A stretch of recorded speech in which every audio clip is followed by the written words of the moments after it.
বাংলাদেশ শাহজালাল আন্তর্জাতিক বিমানবন্দরে নতুন এক দরবেশ বাবার আগমন হয়েছে। এই দরবেশ বাবা প্রত্যেকটা প্রবাসীর লাগেজ চেক করতেছে, কোনো প্রবাসী যেন দুইটার বেশি মোবাইল না নিতে পারে। নতুন এক ধান্দা খুলে বসছে। এই দরবেশ বাবার মতন আরো লোকগুলা আছে যারা কিনা বাংলাদেশ বিমানবন্দরে কাস্টমসের দায়িত্ব পালন করে। আগে প্রবাসীদের লাগেজ কেটে কেটে দামি দামি দামি জিনিসপত্র বের করে চুরি করে রেখে দিত। এখন যেহেতু সরকার হার্ডলাইনে আসছে, কোনো প্রবাসীদের লাগেজ কাটতে পারে না। এখন নতুন ধান্দা বের করছে কিভাবে প্রবাসীদের কাছ থেকে মোবাইল বের করে নেবে। আমি এই দরবেশ বাবাকে জিজ্ঞেস করতে চাই, ওনার মাথার চুল থেকে শুরু করে সবকিছুই তো পেকে গেছে।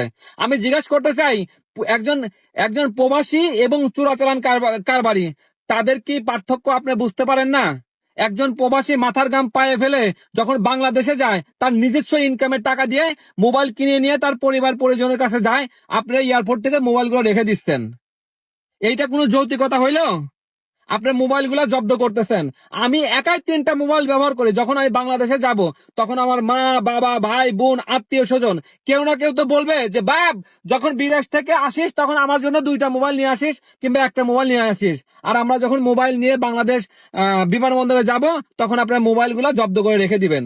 এইগুলা কি বাপের বাড়ির আবদার? আপনারা প্রবাসীদের ভিডিও গুলা ভাইরাল করতেছেন, প্রবাসীদের ভাবমূর্তি গুলা নষ্ট করতেছেন। কিভাবে একজন প্রবাসীর বিনা অনুমতি ছাড়া আপনারা তার ভিডিও করতেছেন?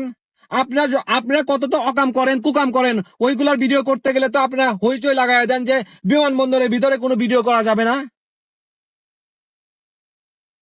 আমরা সঠিক তদন্ত চাই।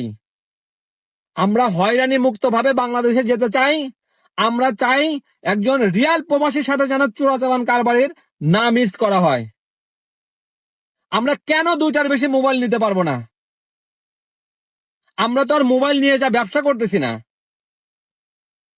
সবাই সবার জায়গা থেকে প্রতিবাদ করেন, এইভাবে যেন প্রবাসীদের হয়রানি না করা হয়।